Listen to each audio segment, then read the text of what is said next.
নমস্কাৰ সকলোকে। আজি আমি লৈ আহিছোঁ মে' মাহত এপ্লাই কৰিব পৰা কেইটামান জব অসম চৰকাৰৰ অন্তৰ্গত হয়।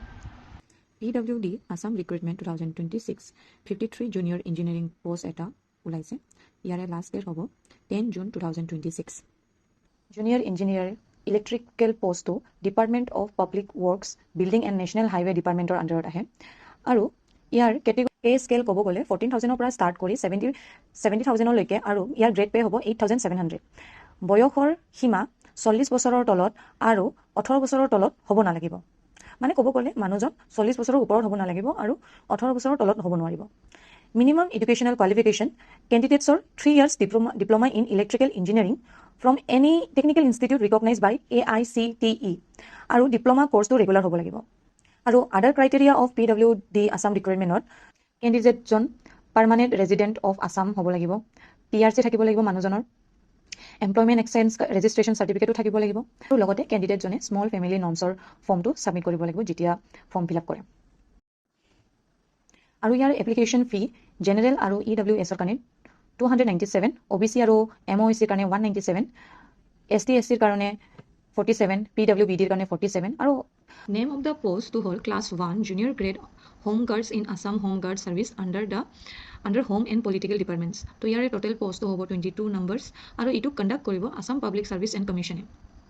তো পোষ্ট কেইটা ক'ব গ'লে অপেন কেটেগৰীৰ কাৰণে 13, OBC MOBCৰ কাৰণে 3, SCৰ কাৰণে 2, ST প্লেনৰ কাৰণে 3 আৰু ST হিলৰ কাৰণে 1। টোটেল 22টা পোষ্ট হ'ব। লগতে ইয়াৰ পে স্কেলটো হ'ব 22,000ৰ পৰা 97,000লৈকে, যাৰ গ্ৰেড পে হ'ব 11,800। এলিজিবিলিটি ক্ৰাইটেৰিয়া বুলি ক'ব গ'লে মানুহজন বা কেণ্ডিডেটজন অসমৰ হ'ব লাগিব আৰু PRC থাকিব লাগিব, লগতে employment exchange card registration certificate যোনটো হয় সেইটো থাকিব লাগিব। যদি আপোনালোকে নাই বনোৱা এতিয়ালৈকে তো এতিয়াই সোনকালে বনাওক এমপ্লয়মেণ্ট এক্সচেঞ্জ ৰেজিষ্ট্ৰেশ্যনৰ চাৰ্টিফিকেটটো। লগতে মিনিমাম কোৱালিফিকেশ্যন মানুহজন গ্ৰেজুৱেট হ'ব লাগিব এনি ইউনিভাৰ্চিটি ৰিকগনাইজ বাই গভৰ্ণমেণ্ট। এজ লিমিট ক'ব গ'লে নট লেছ দেন 21 আৰু নট মোৰ দেন 38। মানুহজন 38ৰ ওপৰত আৰু 21ৰ তলত হ'ব নালাগিব। এজ ৰিলেক্সেশ্যন ক'ব গ'লে 5 years for ST candidate, 3 years for OBC আৰু MOBC। লগতে কেণ্ডিডেটজনে স্মল ফেমিলি নৰ্মছটো ছাবমিট কৰিব লাগিব বেলেগ ডকুমেণ্ট কেইটাৰ লগতে। চিলেকশ্যন প্ৰচেছটো ক'ব গ'লে ফাৰ্ষ্ট ৰিটেন এক্সামিনেশ্যন হ'ব, তাৰপিছত ফিজিকেল ষ্টেণ্ডাৰ্ড এক্সাম হ'ব বা মেডিকেল টেষ্ট আৰু লাষ্টত হ'ব ইণ্টাৰভিউ বা পাৰ্চনেলিটি টেষ্ট, তাৰপিছত ফাইনেল চিলেকশ্যনৰ মাৰ্কশ্বিটটো আহিব। ইয়াৰ যোনটো ষ্টাৰ্টিং ডেট হয় সেইটো অলৰেডি ষ্টাৰ্ট হৈ গ'ল 8 মে 2026 আৰু তাৰ ক্লজিং ডেটটো 7 জুন 2026। আপোনালোকে তাৰ আগতে এপ্লাই কৰি ল'ব।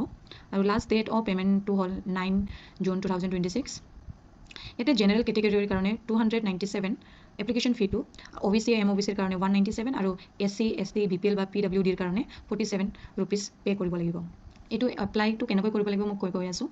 যোনটো ৱেবছাইট আছে সেই ৱেবছাইটটো মই ডিছক্ৰিপশ্যনত দি দিম, নহ'লে কমেণ্ট ছেকশ্যনত দি দিম।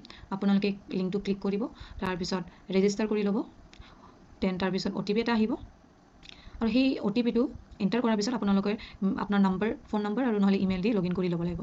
তাৰপিছত আপোনালোকৰ যোনটো পাৰ্চনেল ডিটেইল সেইবোৰ দি দিব। তাৰপিছত আপলোড কৰিব আপোনালোকৰ বাৰ্থ চাৰ্টিফিকেট বা date of birth, educational qualifications এইবোৰ দিব। তাৰপিছত গোটেই আপলোড ডকুমেণ্ট দিব। এবাৰ প্ৰিভিউ কৰি চাব, কিবা এটা ৰং থাকিলে সেইটো ঠিক কৰি ল'ব। তাৰপিছত গোটেই ডকুমেণ্ট আপলোড কৰাৰ পিছত আপোনালোকে প্ৰচিডটো পে' কৰিব। তাৰপিছত পে' কৰাৰ পিছত আপোনালোকে যোনটো প্ৰিণ্ট আউট আছে সেই প্ৰিণ্ট আউটটো লৈ ল'ব ডাউনলোড কৰি। তাৰপিছত ডকুমেণ্টসমূহ লাগিব ক্লাছ 10 ক্লাছ 12ৰ এক্সামিনেশ্যনৰ admit card, pass certificate, marksheet issue by central and state board, clearly including date of birth থকা ডকুমেণ্টছ থাকিব লাগিব।